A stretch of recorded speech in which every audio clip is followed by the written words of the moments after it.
Aunque ya hemos visto esta clase en diversas oportunidades del Sefer HaKuzari, esta vez vamos a basarnos en las clases que se dictaron, fueron dictadas en Mahon Meir, una yeshiva en Israel.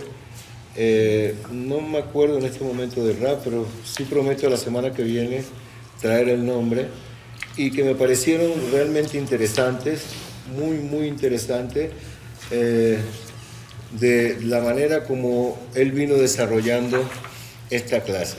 Repito, el Sefer HaKuzari no es un libro fácil, no es fácil porque a veces nos encontramos con problemas que no entendemos mucho de qué manera las respuestas que se dan a las preguntas que se ponen corresponden realmente una cosa con la otra. A veces aparentemente la respuesta no es exactamente, pero hay que buscarle el nivel de entendimiento para que esas respuestas sí se vean que efectivamente corresponden a la pregunta que se hizo.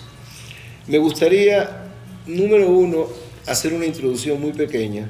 Ayer hablamos de que este hecho se basa en este libro se basa en un hecho real en el sentido de que existió un reino en Rusia donde se llamaba el reino de los Casares, donde todos sus habitantes adoptaron la religión judaica. Eso fue en el siglo VII, es decir, año 600 y tanto, hasta el siglo XI, 1040 por ahí. Me gustaría leerles solamente un pedacito de la introducción que trae el libro que vamos a utilizar, y cuando se habla del misterioso reino de Khazar. ¿Qué es ese reino? ¿Dónde está ese reino? Ayer, Shalom, hiciste la pregunta ¿dónde quedaba? Aquí más o menos se te va a contestar. Dice, Khazaria era una región del Asia Central, entre la mitad norte de los mares negros, con inclusión de Crimea, y Caspio, de los mares negros y Caspio, que incluía las cuencas bajas de Dnieper, el Don y el Volga, y albergaba un pueblo nómado cuyo rey, Bulán, así se llamaba el rey, se convirtió al judaísmo hacia el año 700 de la era cristiana, seguido por la mayoría de su pueblo, en el que convivían miembros de la religión musulmana, cristianos, bárbaros sin religión conocida y la nueva masa judía. Uno de los sucesores de Bulán, Obadiah, atrajo a numerosos rabinos que consolidaron la nueva religión y construyeron numerosas sinagogas. El reino judío de Khazar se mantuvo durante 300 años y la influencia judía intensificó el proceso de urbanización y fomentó la economía basada en la pesca, la ganadería y la agricultura. Los khazares recibieron numerosos emigrantes judíos perseguidos en Grecia, ayudaron militarmente a los bizantinos contra Persia y a los maglares en su conquista de Hungría. Lograron una importante expansión por la cuenca del Danubio hasta Panonia y comerciaron por todo el Mediterráneo y Europa con su miel, sus pieles y sus cueros. La suprema institución de gobierno contaba con 2 jueces judíos, 2 cristianos, 2 musulmanes y un bárbaro. Bárbaro significa que no tenía religión. El naciente poder de Rusia inició su ataque sobre Khazar a fines del siglo X y lo fue arrinconando hasta Crimea, hasta que en 1016 una expedición combinada ruso-bizantina acabó con tan interesante experimento asiático, carente de fronteras naturales aptas para la defensa. Aún así, parece que una sombra del reino judío se mantuvo hasta la invasión de los mongoles. Muchos supervivientes contribuyeron a la formación de las grandes juderías de Polonia y Rusia tras la desaparición de Khazar. Eso es una introducción para decirle que sí estamos basándonos en un hecho real. Y entonces sí, ahora me gustaría hacer una introducción sobre el libro en sí. ¿Por qué Rabbi Yehuda Leví fue a llamar este libro el Kuzari, es decir, a situar la acción de este libro en algo tan remoto como una región de Rusia. Es decir, uno podría, si uno lo ve bien, podría haber buscado una oportunidad tanto en los tiempos bíblicos, o podría haber buscado algo más reciente, o digamos, inventar un país. No, Rabbi Yehuda Leví buscó un hecho real que no estaba tan lejos en el tiempo, porque tenemos que entender en qué época estaba viviendo Rabbi Yehuda Leví. Fue la época más negra para el judaísmo, realmente la más negra de todas. Había invasión de todas partes, estaban las cruzadas y habían guerras entre los católicos y los musulmanes, y el judío donde estaba mal. Donde estaba mal. No había un sitio donde podía... En Jerusalén eran masacrados completamente. Y entonces, desde el punto de vista de existencia misma del judío, estaba amenazada. Ahora, aparte de eso, tenemos algo peor, que desde el punto de vista de aporte del judío a lo que era la ciencia, la filosofía, la literatura, pues estaba sumamente limitado también. No había, a partir de aquí es que va a venir el siglo de oro de lo que va a ser el judaísmo español, con Arambán, con Maimónides, con todas las perlas que nacieron en la época, que uno no entiende cómo pudieron surgir en una época tan difícil. Rabbi Yehuda Leví es el pionero de todo esto, fue un poco antes de Maimónides, el pionero de todo esto. Y tenemos de Rabbi Yehuda Leví, lo que más conocemos son sus poesías de Kippur, de Rosh Hashanah, ya dijimos ayer, que prácticamente la gran mayoría de lo que leemos el Kippur es escrito por él. Y no conocíamos tanto el carácter filosófico de Rabbi Yehuda Leví.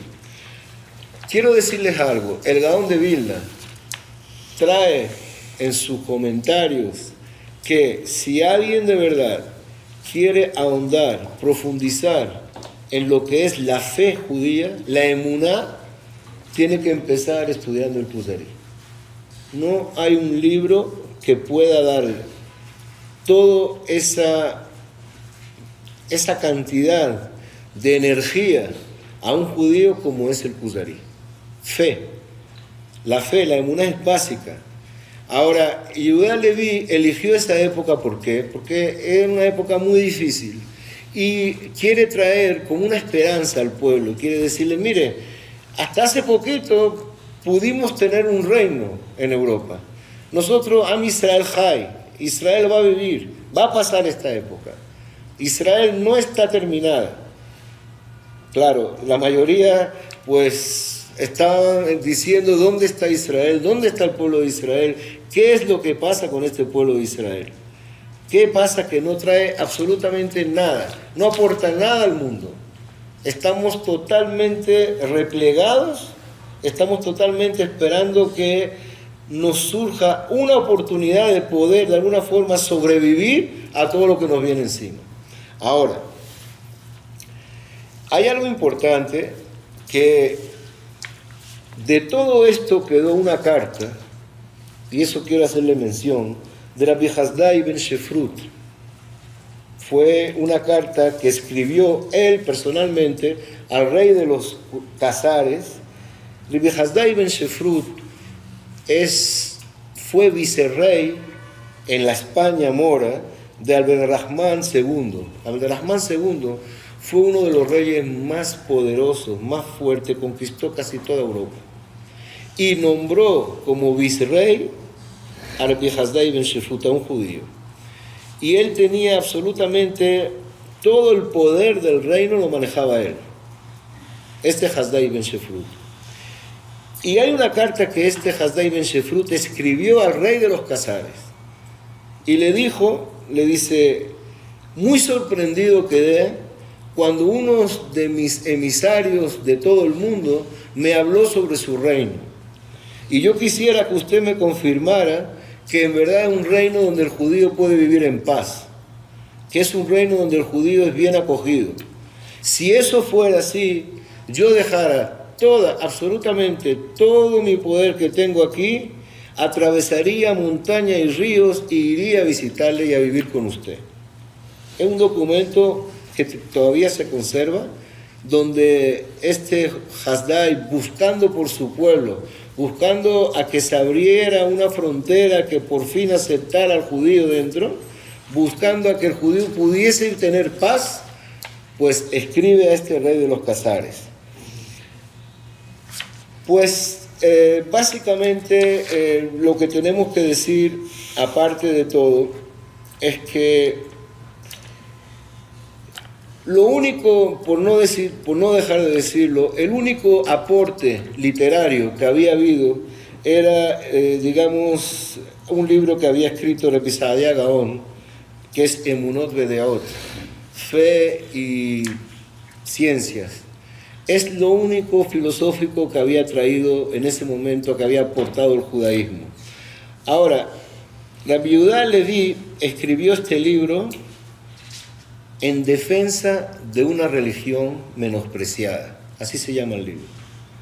Libro del Kuzari en defensa de la religión menospreciada. Estamos hablando que era el judaísmo, por supuesto.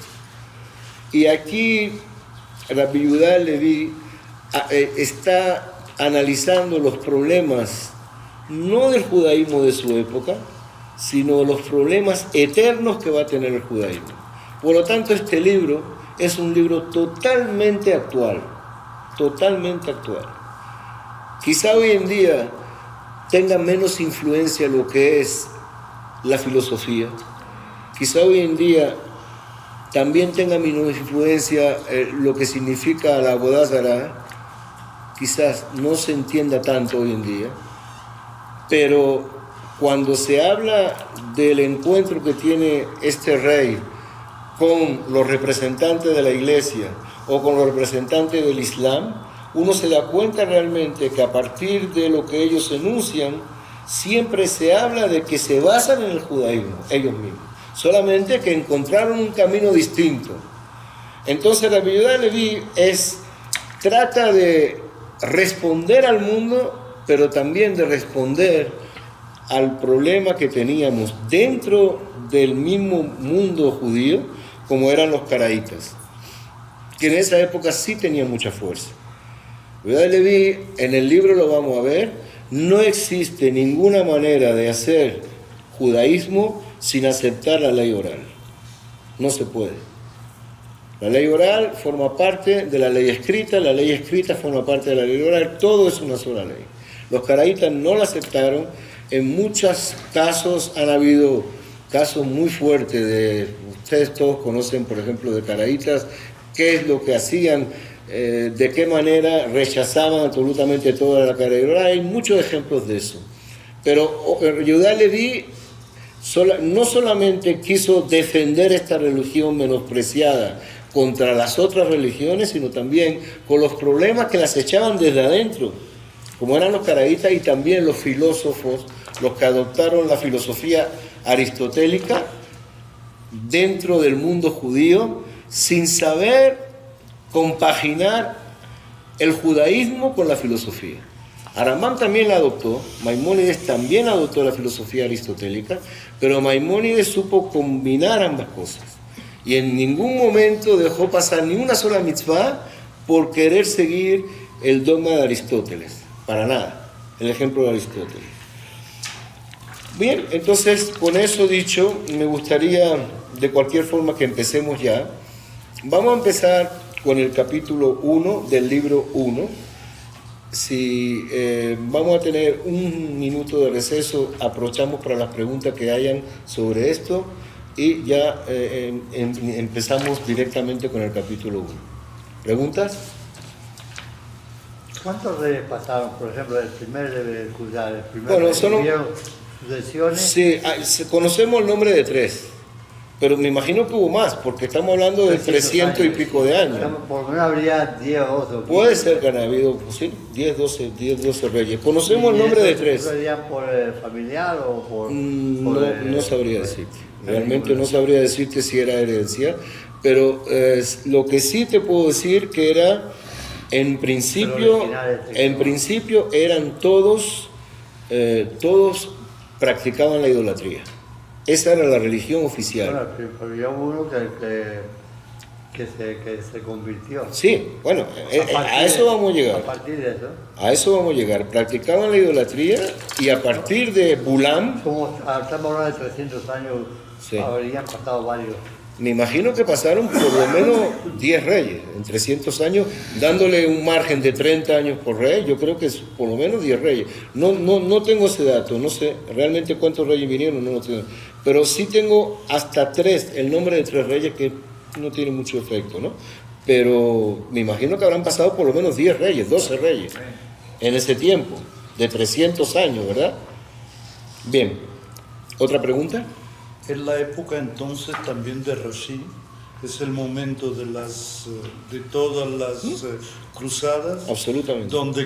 donde cruzaban, mataban, ya fuesen a judíos o cualquier albigenses o lo que fueran, mataban al primero que Así encontraban. es, Francia por allá. estaba devastada en esa época. Era la época, digamos, donde eran más asesinos, a mi parecer, que otras cosas, y la mejor demostración de eso es que cuando van a hacer la segunda cruzada y llegan a Constantinopla, saquean Constantinopla, Sí. y en ese momento es que empieza Venecia a ser Venecia, y el famoso león de Venecia no son más que leones robados de esto de Constantinopla que habían saqueado la gente que iba a hacer la segunda cruzada. Absolutamente. Es decir, que eran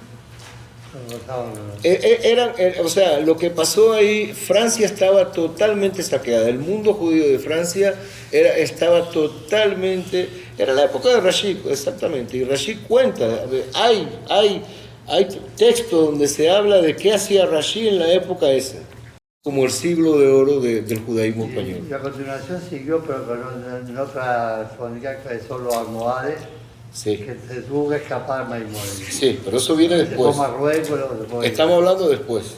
Bueno, me refiero La que almohade viene continuó después, sí. continuó Hay un episodio que es muy similar y donde se reacciona, no igual, pero de una forma similar, que es el momento de esto de Shabbatai Tzvi, donde están desesperados los judíos, y se hace el Me'am Lo'ez, precisamente porque tienen que buscar alguna forma de dar de nuevo la fe Una base. y las ganas, digamos, de mantenerse judíos por la desesperación que hubo después de Shabbatai Tzvi. Claro. Y una de las cosas que quería decirte, Exactamente, David, es que exactamente Me'am Lo'ez, que es una cosa absolutamente nuestra de Marruecos, porque cuando se casaban, Moisés, tú lo sabes mejor que nadie, cuando se casaba alguien en Tetuán o en Tánger, lo primero que se hacía era regalar a la novia, se regalaba un Me'am Lo'ez para que las noches de invierno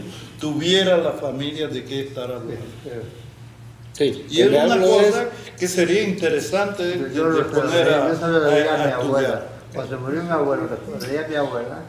Yo le debía a mi abuela con 13, 14 años, le debía a mi abuela el carácter de... El ladino. Sí, ladino, pero... Ladino el libro fue de- como se con escribieron letra en el carácter de X, yo lo debía a mi abuela. un niño. Bien. Ok, entonces comenzamos sí, de una vez. Quiero aclararles algo. Este sería, este será el más bonito. Este sería el libro del Kuzari en español. Más o menos es esto del libro. El que vamos a usar va a ser este. Mucho más resumido, muchísimo más resumido. Es una versión mexicana. Esta es la versión argentina clásica que siempre hemos tenido. Y existen otras versiones en castellano. Yo lo tengo en francés, en inglés, en hebreo. Y llegó un momento dado cuando lo estudiamos aquí que lo teníamos en 4 idiomas. ¿Verdad? Lo estudiamos el Kuzari en 4 idiomas. Alguien lo tenía en hebreo, otro lo tenía en francés, otro lo tenía en Una español, otro en pregunta, y inglés. perdona Así era. de interrumpirte. Ajá. David. Si tenían 3 traducciones, ¿cuál fue vuestra impresión de las traducciones? ¿Cuál era el idioma que pegaba mejor al El hebreo. No existe. No existe. ¿Cuál era la traducción que mejor pegaba al El hebreo. El hebreo. El Kuzari fue escrito, pero el Kuzari fue escrito en Los árabe. otros dos veces, Ah, en árabe. El Kuzari fue escrito en árabe. La versión hebrea es una traducción. La versión hebrea no es original. El Kuzari fue escrito en árabe. No sé. Sí, fue escrito en No, árabe. la obra era escrita en árabe. El Kuzari fue escrito en árabe y la versión hebrea, pues Se ha mejorado con el tiempo. La última que yo tengo es muy buena. Nosotros cuando estudiábamos, no es que seguíamos las diferentes versiones, sino las explicaciones de cada... Sí, porque abajo aparecían unas las notas. diferentes explicaciones. Aparecían Entonces, notas. aprovechamos las diferentes explicaciones. Bien, aquí vamos a usar Conseguimos textos. solamente la versión, porque de lo que se trata es, como este ciclo termina, si Dios quiere, el 10 de abril, no, se trata de que el 10 de abril lleguemos a la conclusión del Kuzari. Si seguimos este libro no lo vamos a llegar nunca. Haciéndolo una vez a la semana va a ser casi imposible. Con este libro, si no llegamos a la conclusión, pues los últimos tres clases, los últimos 3 lunes, yo haré el resumen de lo que falta. Porque no quiero dejar para otra vez ni dejar a mitad algo. Quiero que se termine, empecemos y terminemos. Y esa es la idea. Este es el libro que de verdad nos va a despertar a todos. Aquellos que no lo conocen, pues vamos a sentirnos de alguna forma muy cercanos a lo que se está escribiendo aquí. ¿Bien? Entonces, empezamos. Libro primero. Yehudah Leví comienza así. Ustedes tienen eso, lo que voy a leer si los tienen. Dijo el autor a Yehudah Leví: me pidieron algunos argumentos y razones contra nuestros adversarios, los filósofos, hombres de otras religiones, los caraítas, saduceos y baitoseos, siendo todos estos herejes y epicureos, que niegan el mundo venidero. ¿Cómo se introduce? Dice, me pidieron que hable sobre lo que los demás piensan, no sobre lo que el judaísmo es. Fíjese de qué manera Yehudah Leví empieza el libro. Porque la idea no es hablar de los demás, la idea es hablar, defender de lo mío. De hecho así se dice, en defensa de la religión menospreciada. ¿La idea cuál es? La idea es defender lo mío, no hablar de los otros. Pero Yehudah Leví empieza de esa manera. Me pidieron algunos argumentos y razones contra nuestros adversarios. De eso es lo que yo voy a tratar de hablar. Ahora, vamos a mencionar nuestros adversarios, entre comillas, solamente en la primera parte del primer libro. A partir de ahí, ya no se va a hablar para nada de los demás. Solamente se va a hablar del judaísmo. Bien. Entonces dice, me acordé entonces de la respuesta que había oído del Rab en una conversación con el rey Cusar, quien adoptó hace aproximadamente 400 años la religión judía. Aquí me acordé de las respuestas que dio el Rab. Aquí en este libro está Rab. En verdad, en la mayoría no se usa la palabra Rab, se usa la palabra Jaber. Jaber, en hebreo está Jaber y en casi todas las versiones no está Rab, está Jaber. Jaber, hay una diferencia entre Rab y Jaber. Rab es rabino, Jaber es tu amigo, tu compañero. Entonces, es mucho más cercano en el sentido de que lo que te va a decir, te lo va a decir por tu bien. Esa es la idea fundamental de usar la palabra Jaber, que es la que usa la Yehudah Leví. Entonces, me acordé entonces de las respuestas que había oído del Rab, del Jaber, en una conversación con el rey. Una conversación, imagínense la conversación, es el libro entero, pero el Jaber, solamente en su intervención del primer libro, es que está de alguna forma u otra compitiendo con los demás. Los demás al final ya no compiten, sino que sencillamente el Kuzari, quiero dejarles claro, se convierte al judaísmo al final del primer libro. Y a partir de ahí, ya el Jaber, el trato que le tiene es para ayudarle a entender lo que es la religión judía, no para convencerle de adoptar la religión judía. Ya lo convenció desde el primer libro. ¿Bien? El rey Cusar había soñado varias veces con un ángel que le decía: tu intención es grata al Creador, pero tus obras no le son agradables. Era tan devoto en el cumplimiento de las leyes de su país que él mismo tenía a su cargo la administración del templo y de los sacrificios. Bien, entonces aquí todo esto ya es inventado. A partir de aquí, el hecho histórico sí existió, pero nada de esto que viene ha sido existido. Es decir, la Yehudah Leví imaginó que este rey que se convirtió porque tuvo un sueño donde le decía: Tu intención, de la manera como tú ves la forma de querer agradarle a un ser superior, esa es la idea. La manera como tú quieres agradar a un ser superior, esa manera es correcta. Es una forma correcta. Sin embargo, tu intención es correcta, pero la forma como lo ejerces, esa intención está equivocada. ¿Qué significa? En la práctica, estás haciendo algo incorrecto. Ahora, tu intención es buena. Tú estás haciendo estos sacrificios porque realmente piensas que existe un ser superior. Y puesto que piensas que existe un ser superior, ya por ahí estás bien. Y quieres agradar a un ser superior, está bien. Pero a quien quiere agradar, no existe. ¿Bien? Pero cuanto más se aplicaba en eso, le venía el ángel en la noche y le decía, tu intención es grata, pero tus obras no lo son. Entonces, a raíz de aquí, el Kuzari entendió que la intención no es lo principal. Entendió de que si uno no pasa a la acción, y si la acción no es correcta, la intención no es válida. La intención pierde su validez cuando se ejecuta de una forma equivocada. Esto es lo que entendió de eso. ¿Y qué hizo? Pues primero quiso ser mejor en lo que él hacía. ¿Qué hacía él? Idolatría. Entonces, ¿qué quiso ser mejor? Suprimió todo lo que es el sacerdocio.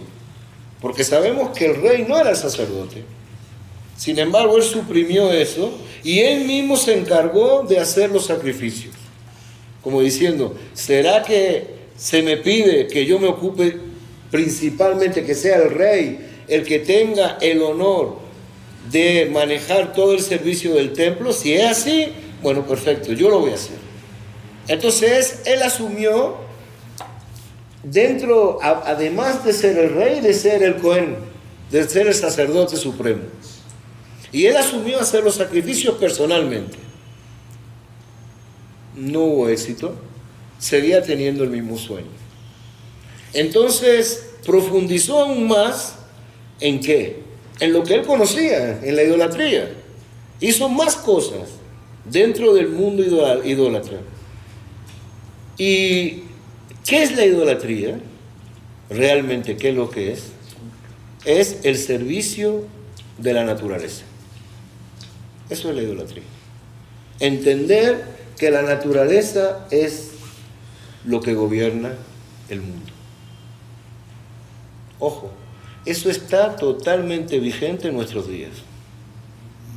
Totalmente vigente. Si ustedes escuchan o ven un programa de televisión de Discovery Channel, por ejemplo, por decir algo, Discovery Channel, y ustedes ven cuando se habla de esos peces mínimos que al nacer nada más adoptan el color de la roca donde se van a poner. ¿Para qué? Para que no se los traguen los demás peces, porque ellos no tienen ningún poder de defensa. Y ustedes ven que desaparecen automáticamente cuando se montan encima de la roca. Y te viene el tipo de Discovery Channel y te dice, ¿cuán sabia es la naturaleza? ¿Cuán sabia es la naturaleza que hace de que esos peces puedan adoptar ese color para que el pez grande no se coma al pequeño? ¿Qué significa cuán sabia es la naturaleza? Significa que no existe Dios. Ni más ni menos. Un segundo. No existe Dios ni más ni menos. ¿Por qué? Dios inventó algo. Inventó algo, pero la naturaleza es la que gobierna el mundo. ¿Qué es naturaleza? Naturaleza es que todo per se es natural. Que todo per se es natural significa que no hay intervención de nadie ni de nada. Todo es un evento encadenado que tiene que pasar porque así se hizo, así se construyó el mundo del principio. El mundo se construyó de esa manera. la cadena se empezó a hacer y como la cadena no tiene fin, es un hecho encadenado que no tiene fin, entonces desde que el mundo es mundo, que no tiene principio tampoco, la naturaleza ya tiene las órdenes, está programada por un ser superior para que esos pececitos nazcan de esa manera y adopten el color de esa manera para que no venga el pez grande y los coma, por decir un ejemplo. Pero para todo se habla de cuán sabia es la naturaleza. Pues eso es exactamente lo que la gente de idolatría pensaba. Entonces tenemos que hacer todo para mantener a la naturaleza exactamente en armonía. Que el sol siga saliendo, adoremos al sol. Que la luna siga poniéndose, adoremos a la luna. Que de la tierra brote tal, adoremos al brote. ¿Qué es la idolatría? Adorar a lo natural. Eso es exactamente lo que fue. Sí, pero la creación no se toma como un hecho de un principio, sino que esto existió, eso existió de siempre. A lo creado. Eso existió de siempre. Vamos a dar ejemplo. Ahorita en este momento vamos a parar y vamos a hacer las preguntas. En el judaísmo, y una de las bases mismos del judaísmo, cuando lees el primer versículo, Bereshit bara Elohim et hashamayim v'et haaretz, te dice que está Dios y que Él creó la naturaleza y que la naturaleza no es Dios.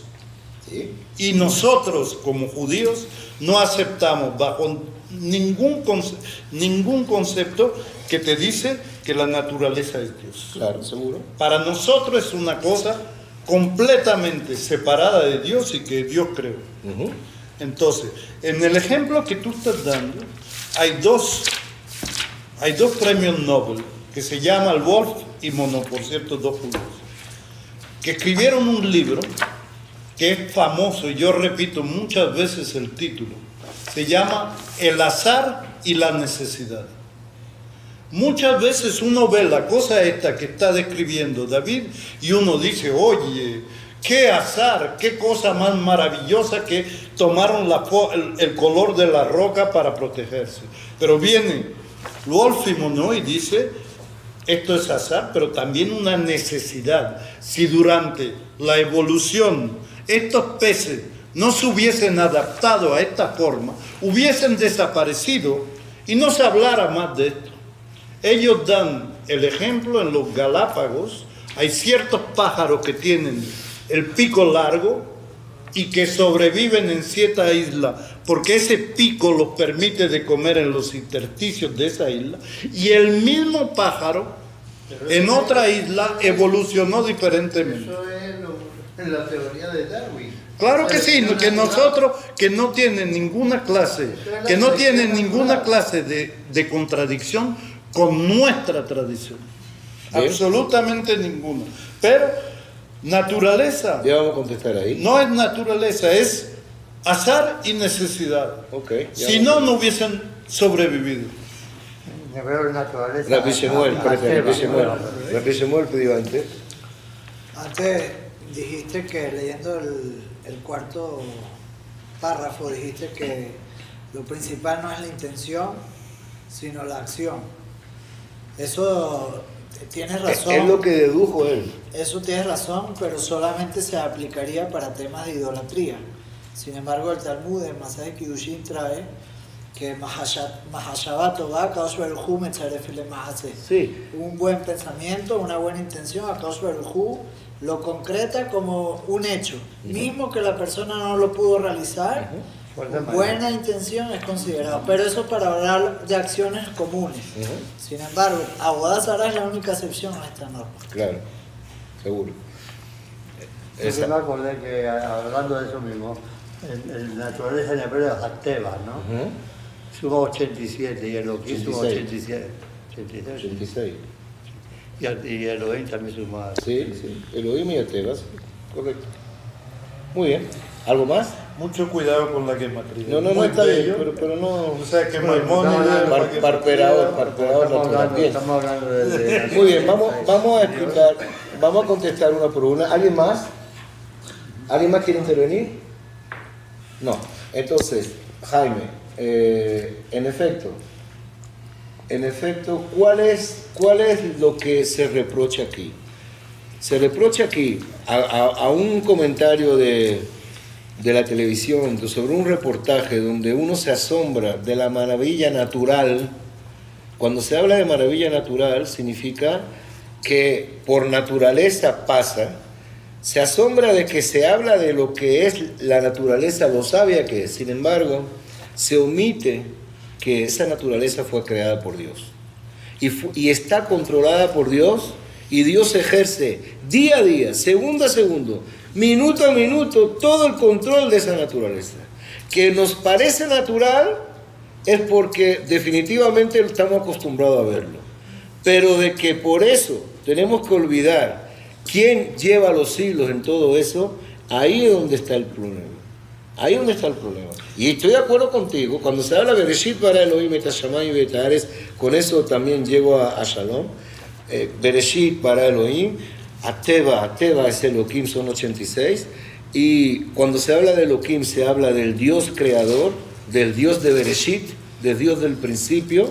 Bereshit bara Elohim significa Dios creó el principio, llamámoslo de esa manera, siguiendo la versión de Rashi, pero Dios crea ese principio y no solamente lo crea, sino que además ese principio al cual le da toda la autonomía para que se desarrolle de una forma natural, pues esa naturaleza va creciendo por la bendición divina, por la supervisión divina, y nosotros judíos, por supuesto que nos maravillamos sobre todo lo que vemos allá, pero en ningún momento podemos decir que la naturaleza es autónoma. Ahí es donde está el problema. Ya vamos a tener. Que la naturaleza sea autónoma, eso es lo que va en contra de la creencia judía. Número uno. Número dos, lo que dice Rabbi Shemuel es cierto. El pensamiento y la acción del judaísmo, un buen pensamiento se toma indudablemente como si la acción fuese cumplida, un buen pensamiento, una buena intención dentro del judaísmo. Dentro del judaísmo, un segundito. Dentro del judaísmo, un buen pensamiento, una buena intención es muy bueno dentro del judaísmo, pero aquí estamos hablando de la Avodah Zará, es decir, lo que piensa este rey de los Casares, es que realmente se le está diciendo en su sueño que tiene la suficiente intención de adorar lo correcto, sin embargo no lo hace. Entonces eso es lo que le mueve a él a decir, bueno, ¿será que tengo que abandonar el culto a la naturaleza? ¿Para qué? Para ir consultando qué hay más. Quiero saber qué hay más de esto. Y vean, ya estoy siguiendo con el curso, vean que la humanidad evoluciona en ese sentido. La humanidad al principio era idólatra, completamente idólatra. Durante muchos siglos fue idólatra. ¿Qué movimiento cambia la idolatría? ¿Cuál es el movimiento que combate la idolatría y hace que la idolatría cese? La filosofía. La filosofía fue el primer movimiento que le plantó cara a la idolatría. Y entonces, ¿qué hace el Kuzari? Llama a un filósofo y dice, bueno, si las fuerzas naturales no es lo que en realidad se debe de hacer, pues veamos a ver cómo funciona el intelecto humano. Porque la filosofía significa el intelecto. Vamos a ver entonces, a través del intelecto, cuál es la forma de llegar a Dios. A través del intelecto. Yo traté de llegar a través de las fuerzas naturales y se me está diciendo que estoy equivocado. Entonces busquemos a través de otra salida, de qué manera puedo llegar a Dios. Y eso es la consulta que el Kuzari hace al filósofo.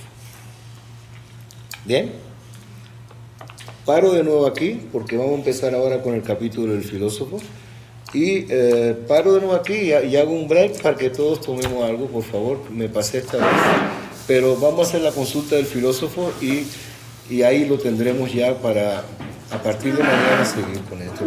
Entonces le pregunta al filósofo y le dice, bueno, sucede de que yo quiero descubrir dónde está la verdad.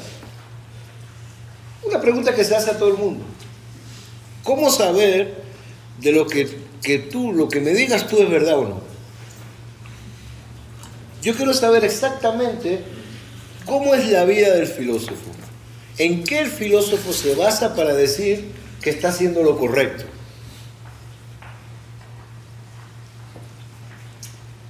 La respuesta, lo vamos a ver sin leerlo, pero la respuesta es básica. El filósofo no se complica la vida.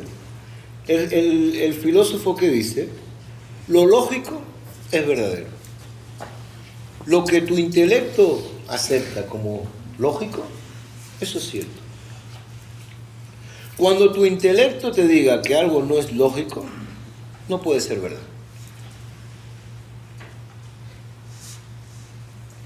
Ese es el pensamiento de Aristóteles. ¿Cómo tú sabes que una cosa es verdad? Lo que tu intelecto te dicta de que es verdad. Y a eso uno puede decir, bueno, puede decir, bueno, está bien. La Constitución americana. Puede decir bien, puede decir, está bien, lo que me estás diciendo es verdad, pero esa es la verdad. Aristóteles,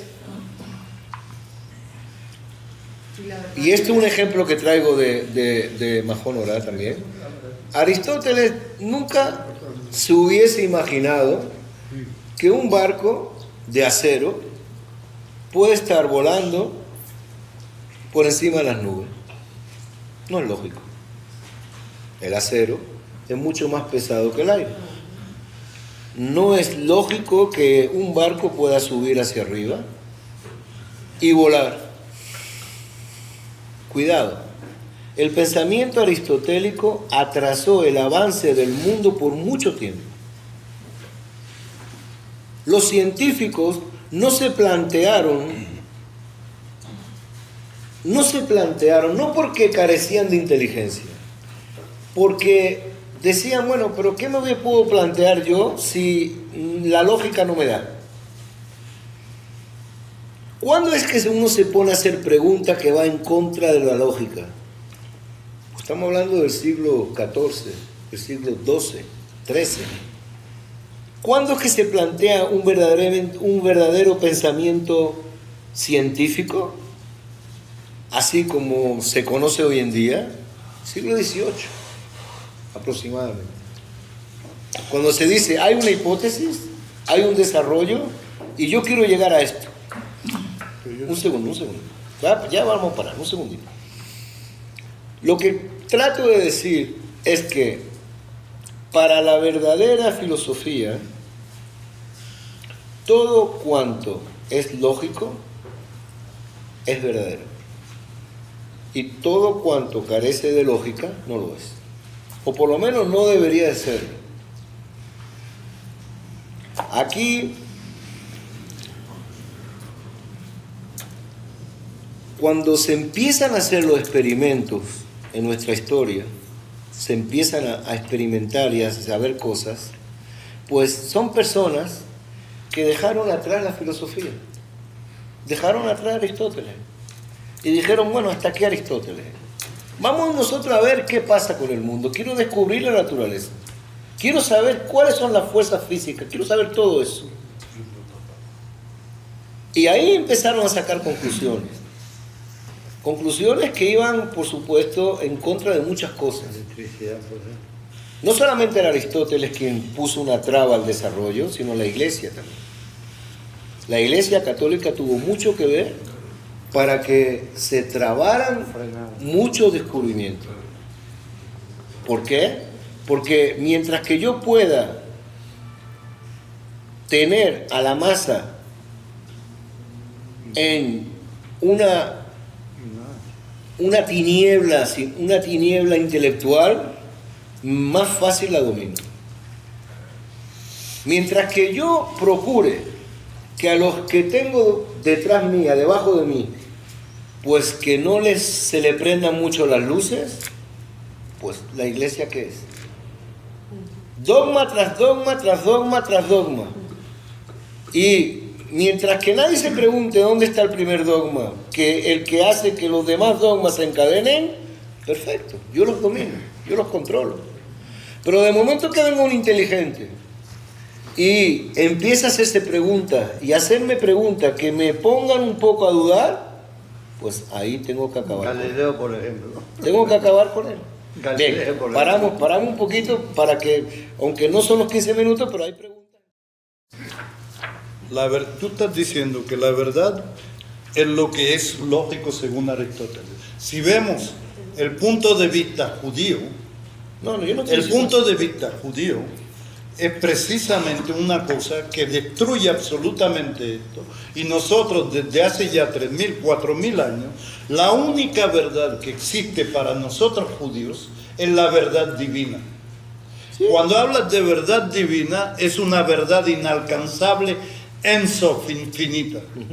Por lo tanto, ninguno de los que estamos en la tierra, en ninguna época, somos capaces de llegar a esa verdad. Lo único que podemos aproximar esa verdad, y por lo tanto los judíos nunca aceptan una conclusión como definitiva y siempre hay la posibilidad de ir más allá. Pero Por eso mismo inventan una forma lógica que se llama Efshar mi Efshar, lo posible a Sí. partir de lo imposible, Sí. y empiezan, cuando tienen un problema y que ya llegaron a un punto que no pueden seguir avanzando, empiezan a inventar una cosa que no existe, está perfecto, pero que yo lo es que para estoy- reforzar la conclusión Jaime, a la cual... yo lo que estoy diciéndote es que esto no forma parte del Kuzarí, esto es lo que yo dije aquí, quiero aclararlo, a lo mejor no me expresé bien, es un punto de la filosofía aristotélica. Pero Es yo decir, te estoy diciendo que la no nuestra... No tiene nada que ver con nosotros. Yo estoy hablando de un punto de la filosofía aristotélica, pero un punto poderosísimo, que esto no está en el Kuzarí, pero yo lo vamos a ver, de alguna forma va a estar aquí oculto este punto. Un punto de la filosofía aristotélica es exactamente todo lo que es lógico puede ser verdadero. Todo lo que no lo es, no lo puede ser. Eso dentro del judaísmo no. El judaísmo nunca habló de eso. Porque no hay lógica en muchas cosas nuestras, a menos que las estudiemos. Pero si la hablamos desde un principio, a lo mejor no nos suena lógica. Pero si nos adentramos y la estudiamos, para todo le buscamos las cosas. No es el judaísmo, es una posición de la filosofía aristotélica. ¿Eso? Pero ¿quién establece las leyes de la lógica? ¿Ah? ¿Quién El establece intelecto. las leyes? El intelecto. El intelecto. El El problema son las intelecto. premisas. El intelecto es intelecto. muy variable. No, el intelecto es que ahora vamos a llegar al intelecto. El intelecto es el que condiciona. Que para uno puede ser lógica, para el otro Sí. ilógico. Entonces, ahí donde se ve quién es el filósofo y quién no lo es. El que más se acerca a la lógica, más se acerca a Aristóteles y más se acerca al paraíso de la filosofía. Vamos a llegar a eso exactamente. El que menos capacidad tiene de razonar, pues más se distancia de lo que es el mundo en el cual los filósofos, las almas de los filósofos están vagando. Eso es exactamente lo que va a tratar de explicar el filósofo. Tuvieron muchas ramas de filósofos. No, pero aquí se habla de Aristóteles. Es decir, cuando se habla de filósofo en el Kuzarí, Sí, se bueno, habla de sí, Aristóteles. sí. ¿Aristóteles por qué? Porque él que dominó la filosofía. Fíjate bien, es bueno que lo haya mencionado, porque nos vamos a dar cuenta de algo. Dentro del mundo de la Abodá Zará, de la idolatría, hay muchas formas, muchísimas formas de ver la idolatría. En el sentido de que uno puede adorar una cosa, adorar la otra, ver cuál es la cosa que influye sobre la otra para tener un mejor resultado. Todo eso existe en el mundo de idolatría. Pero ese mundo de idolatría, todo gira alrededor de lo mismo, de agradar a la naturaleza. El mundo de la filosofía es distinto. El mundo de la filosofía Pues por supuesto que es el intelecto y ahí nos vamos a basar, pero hay otras cosas dentro de la filosofía. Es decir, hay otros que dijeron que no existe ninguna causa primaria. Es decir, hay otros que dicen, no, de repente apareció el mundo, no hay nadie que lo haya hecho, pero no es la filosofía aristotélica. La filosofía aristotélica es lo que vamos a estudiar, si Dios quiere, a partir de la próxima semana. Entonces es la respuesta que le va a dar el filósofo, ustedes ya la tienen en su carpeta. No vale la pena que la vayan leyendo porque en principio no tiene mucho sentido, sino que lo que vamos a hacer, es más, las carpetas las dejamos aquí y semana a semana las vamos teniendo. Vamos a tener una sola carpeta para todos los cursos, es decir, los que no estén inscritos en un curso pues no van a tener el material de ese curso, pero va a ser su misma carpeta.